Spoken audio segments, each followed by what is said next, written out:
newest firemen on the scene know they'll need help, and lots of them.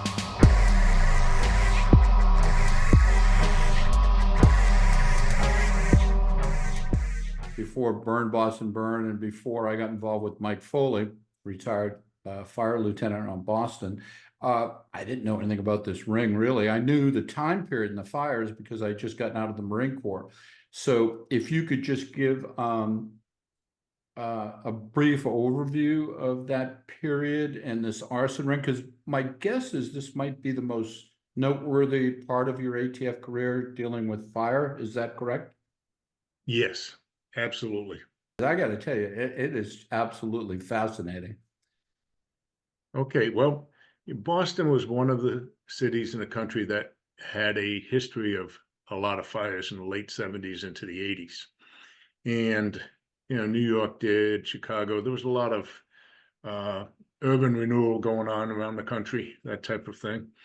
And so ATF knew that cities and towns could not handle a lot of these fires because there were arson rings, there was cross state jurisdictions, things like that. So ATF had the jurisdiction on working fires.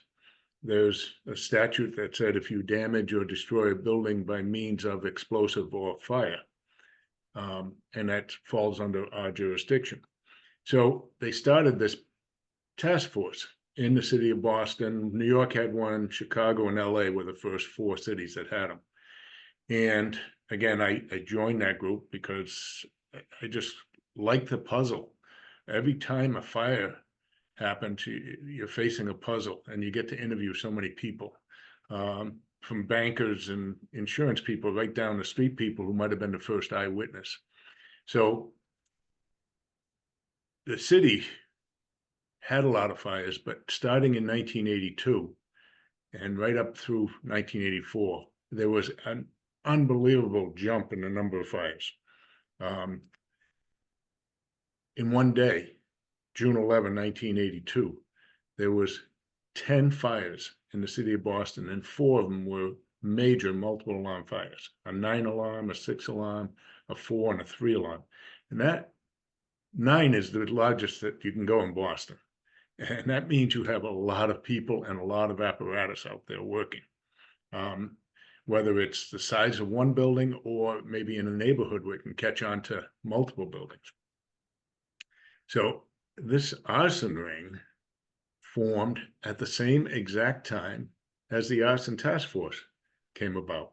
They set their first fire 2 weeks before the task force was settled in our office. And they didn't know about us. We didn't know about them. Their main reason was because of a tax cutting measure called Proposition 2.5 in Massachusetts. It got voted in November 1980 and started going into effect in 81 and 82. And the city of Boston in particular lost 600 firefighters out of 1,700. That's well over a third of the department. So, and they closed 22 fire companies.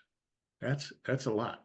So these guys, in a twisted version of Robin Hood, said, if we light enough fires, the people are going to scream, the press is going to pick it up, and the mayor has to rehire these people and reopen the firehouses.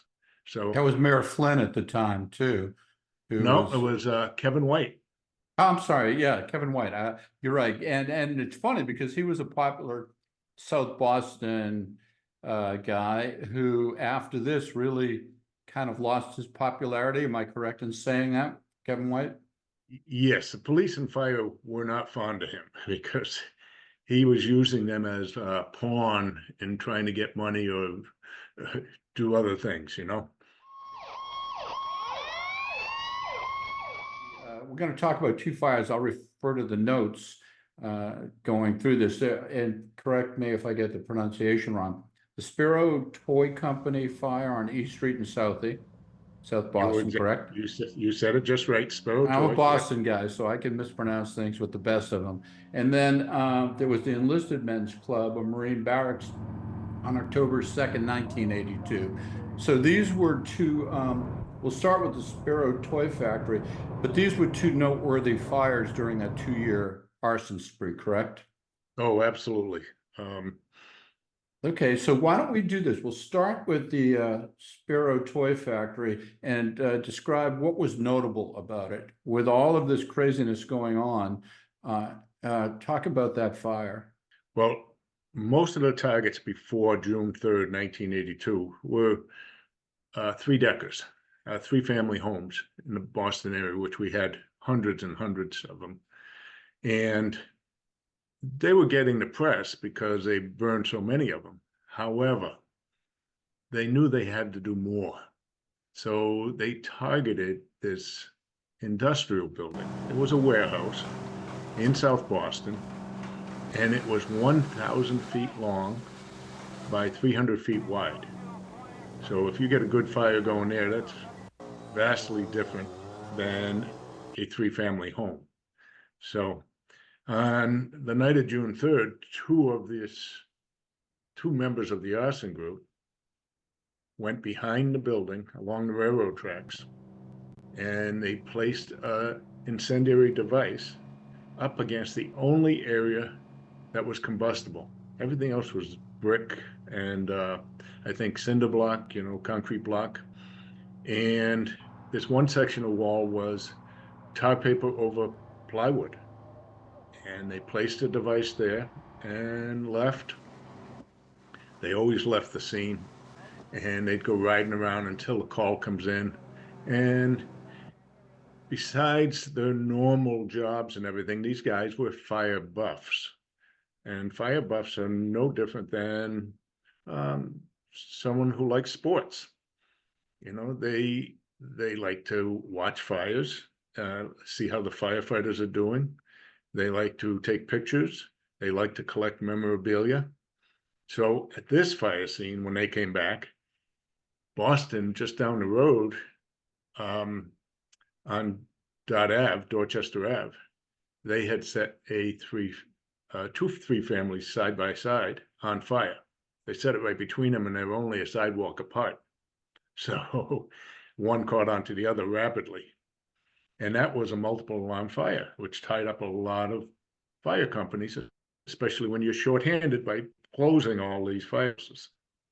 So when they set Sparrow Toy and it got reported, now we're talking someplace between 12:30, 1 o'clock in the morning that they set it on fire. And it's along the railroad track side, and there's buildings on the other side of the railroad track. So it's hidden for a little while till it gets going.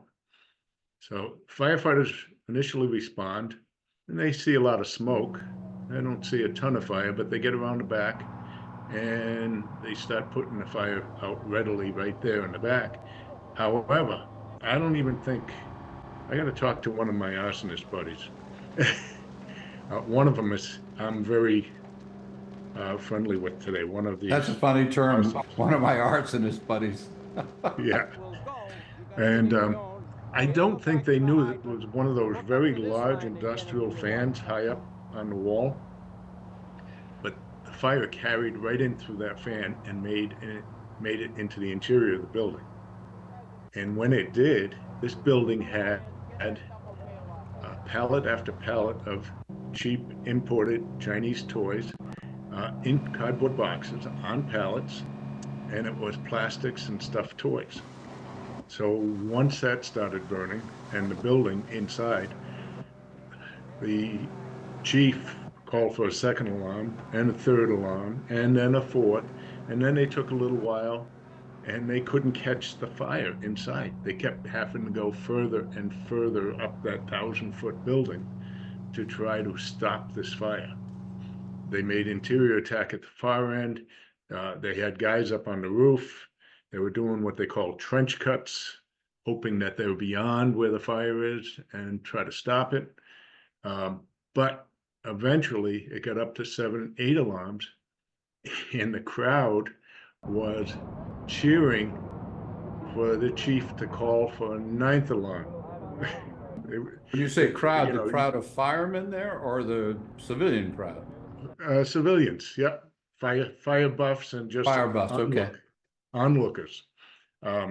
you Are know, they called Boston, Sparkies also, a fire buff, a Sparky by definition? Sparks and Sparkies, yes.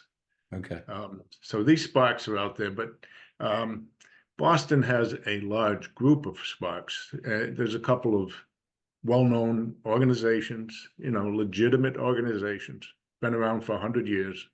And so it's not unusual to have large groups of people respond to these fires. They all have radios. Back in that day, they were out on the street congregating together and just waiting for fires to come in. So this group of arsonists was very helpful in giving these people nightly entertainment. You know, that's interesting. I want to say it's funny. It's sad, but it's funny because having met some Sparks, of course, Arthur Fiedler being one of the most famous, they do look at this like a sporting event, don't they? It's in their blood, and I was always amazed by that fact. Boston today gets a 9-alarm fire twice a year, maybe. They were getting them regularly when these guys were setting the fires, and this was the first one of the spree of fires that they set that became a 9-alarm fire. 33 firefighters got hurt in this fire. Luckily, none of them too seriously. They were off the job for a few months and rehabbing and things like that, but nobody had to leave the job for good. I don't want to minimize that at all, because any injury is bad enough. And calling for the 9/11, they actually had response from outside of Boston, which is, some people call it Mutual aid. mutual aid, and Boston doesn't call it that, but if they call for a general alarm type of thing, they do have a call out of other fire companies. So they were getting help from Quincy and Cambridge, that type of thing. Of course, the arsonist came back and watched, and at one point they knew some of the guys, so they said, "Hey, we're going over to the convenience store. You want a drink?" You know, type of thing. I mean, the balls of these guys to, you know, they're just so right in your face, you know. Right. They were friends with so many firefighters, and people were booing the commissioner for a while. He was out there because they wouldn't call that 9th alarm for a long time, and they were booing him because they know about the cutbacks, and they were just hoping that people would get rehired. This is amazing, though. It's if somebody explained this to you, normally you'd go, "That can't be true." Booing and yelling at a fire, cheering.